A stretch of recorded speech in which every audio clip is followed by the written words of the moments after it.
માં તે માં, બા તમે ઉપરના રૂમમાં જતા રહો, મારા મિત્રો આવે છે. આપણા ઘરે સ્મિતે તિરસ્કાર ભર્યા અવાજે સુમિતાબેનને કહ્યું. સુમિતાબહેન 70 વર્ષના ગામડાના હતા. તેમને એક જ આંખ હતી, કમરેથી વળી ગયેલા અને ઘૂંટણમાં દુખાવો રહેતો હતો. તેમની રહેણી કહેણી અને ભાષા ગામડાની હોવાથી તેમની દીકરાની વહુ જાનકી અને પૌત્ર સ્મિતને તેમની સાથે રહેવું ગમતું નહોતું.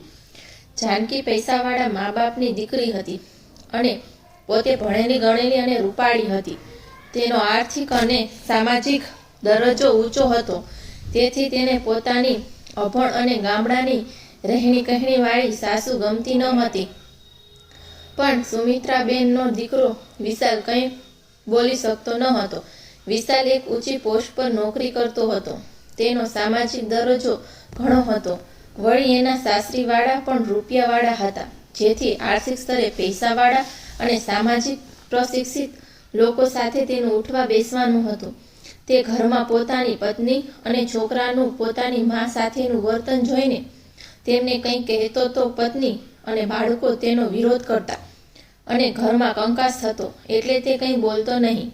મનમાં દુઃખ થતું, પરંતુ ચૂપચાપ બધું સહન કરતો હતો. એક દિવસ સ્મિતના મિત્રો ઘરે આવવાના હતા. સ્મિતને પોતાના દાદીની બધા સાથે મળવાના શરમ આવતી હતી, તેથી મિત્રો આવે તે પહેલાં તેણે દાદીને કહ્યું, તમે ઉપરના રૂમમાં જતા રહો, મારા મિત્રો આજે આપણા ઘરે આવવાના છે. સુમિત્રાબહેને પ્રેમથી કહ્યું, બેટા હું તને ક્યાં નડવાની છું, હું તો એક ખૂણામાં બેઠી છું. શું થયું સ્મિત? એમ જાનકીએ રસોડામાંથી રાડ પાડી. સ્મિતે ગુસ્સાથી કહ્યું, જોને મમ્મી, મારા મિત્રો આવવાના છે અને દાદીને કહું છું ઉપર જાવ તો તે જતા નથી. મમ્મી તમારું અહીં શું કામ છે?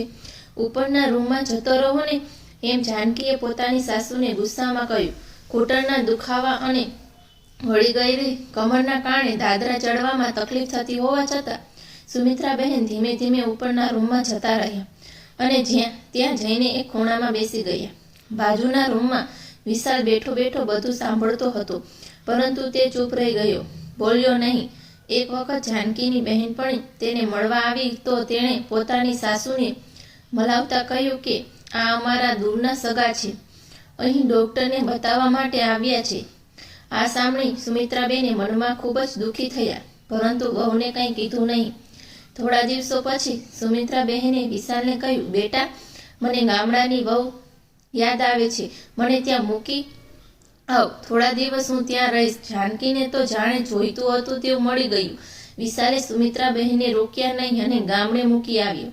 થોડા દિવસો પછી અમેરિકામાં રહેતા વિશાલના કાકાનો ફોન આવ્યો કે તે ભારત આવી રહ્યા છે. વિશાલના પિતા હયાત હતા ત્યારે કાકા ભારત આવ્યા હતા અને હવે બીજી વખત આવી રહ્યા હતા. વિશાલના કાકા ડૉક્ટર હતા. તે જ્યારે ભારત આવ્યા તો ખૂબ જ પ્રેમપૂર્વક તેમનું સ્વાગત થયું. ઘરમાં આવીને તેમણે વિશાલને પૂછ્યું, ભાભી નથી દેખાઈ રહ્યા, ક્યાં છે? વિશાલ કંઈ બોલે તે પહેલાં જાનકીએ જવાબ આપ્યો, તેમને અહીં ફાવતું નહોતું એટલે તે ગામડે રહે છે. વહુનો જવાબ સાંભળીને ડૉક્ટર કાકા સમજી ગયા. તેમણે વિશાલને કહ્યું, કાલે આપણે બધા ગામડે જઈશું ભાભીને મળવા માટે. બીજા દિવસે બધા ગામડે પહોંચ્યા તો સુમિત્રાબેને ખાટલામાં સૂતા હતા. તેમને ખૂબ જ તાવ આવતો હતો અને તે કણસી રહ્યા હતા. તેમની આ હાલત જોઈને ડૉક્ટર કાકા દોડીને તેમની પાસે ગયા અને પગે લાગીને કહ્યું, ભાભી તમારી આવી હાલત? સુમિત્રાબેને કહ્યું, હું ઠીક છું, ખાલી થોડોક તાવ છે, બીજું કંઈ નથી. ડૉક્ટર કાકાએ ગુસ્સામાં વિશાલને કહ્યું, તારી માની આવી હાલત જોઈને તને દયા નથી આવતી? સુમિત્રાબેને કહ્યું, વિશાલને કંઈ ના કહો, એમાં એનો કંઈ વાંક નથી. હું પોતે જ ગામડે આવવા ઈચ્છતી હતી એટલે હું અહીં આવી છું. મા દીકરાનો બચાવ કરતા બોલી. ડૉક્ટર કાકાએ જાનકીને કહ્યું કે વિશાલની આટલી સારી ઉચ્ચ દરજ્જાની નોકરી છે, તમે આટલી સારી પરિસ્થિતિમાં જીવો છો, તે બધું આ તમારા સાસુની દેન છે અને તમને તમારા સાસુ ગમતા નથી? તમને એમની શરમ આવે છે? વિશાલ જ્યારે નાનો હતો ત્યારે રમતા રમતા અગાસી પરથી પડી ગયો હતો અને તેની એક આંખ ફૂટી ગઈ હતી. ત્યારે સુમિત્રા ભાભીએ પોતાની એક આંખ આપીને તેને આટલું સારું રૂપ આપ્યું છે. તેમજ તેને મણકામાં પણ લાગ્યું હતું, તો ભાભીએ પોતાનું બોનમેરો આપીને તેનો જીવ બચાવ્યો છે. મોટા ભાઈ ગુજરી ગયા પછી કેટલું કષ્ટ વેઠીને તેમણે વિશાલને ભણાવ્યો છે અને આટલી ઊંચી દરજાની નોકરી અપાવી. અને વિશાલ પાછળ આટલો ભોગ દેનાર આ માં તમને આજે ગમતી નથી અને તમને શેની શરમ આવે છે? આ બધું સાંભળી વિશાલ તો કાપડ તો લોહી ન નીકળે એવો થઈ ગયો. તેને આ વાતની ખબર જ ન હતી કે સુમિત્રાબેનની એકા કેમ ન હતી. તે સુમિત્રાબહેનને પગે વળગીને રોવા લાગ્યો અને માફી માંગી. માં, મને માફ કરી દે. હું બધું સમજતો હતો, સાંભળતો હતો, પણ છતાં ચૂપ રહેતો હતો, કંઈ બોલતો ન હતો. હવે મને મારી ભૂલ સમજાણી. આથી તું મારી સાથે જ રહીશ. જેને તકલીફ હોય તો તે જતા રહે. જાનકી સામે જોતા વિશાલ બોલ્યો. જાનકી અને સ્મિત પણ આ બધું જાણીને પોતાના વર્તન પર પછતાઈ રહ્યા હતા. તેમણે પણ સુમિત્રાબહેનની માફી માંગી. સુમિત્રાબહેને વહુનો પક્ષ લેતા વિશાલને કહ્યું, ખબરદાર, જો મારી વહુને કંઈ કીધું છે તો તને કાઢી મૂકીશ ઘરમાંથી. ત્યારબાદ વિશાલ અને જાનકી સુમિત્રાબેનને પોતાની સાથે ઘરે લઈ ગયા અને તેમની વ્યવસ્થિત દેખરેખ કરવા લાગ્યા. માનું હૃદય ખૂબ વિશાળ હોય છે. બાળકો ગમે તેટલું ખરાબ વર્તન કરે છે છતાં માં તેમને માફ કરી દે છે.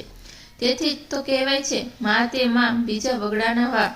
મિત્રો, આપણે ભણી ગણીને મોટા થઈ જઈએ ત્યારબાદ માતા પિતાએ આપણી પાછળ દીધેલા ભોગને ભૂલી જઈએ છીએ અને તેમની સાથે ખરાબ વર્તન કરીએ છીએ. તો આ વાર્તા પરથી એટલું શીખવા મળે છે કે ગમે તેટલા ઊંચા દરજ્જા પર હોય પણ જો માતા પિતાને માન સન્માન ન આપો તો તે બધું વ્યસ્ત છે. તેથી તો કહેવાય છે કે ભૂલો ભલે બીજું બધું, પણ મા બાપને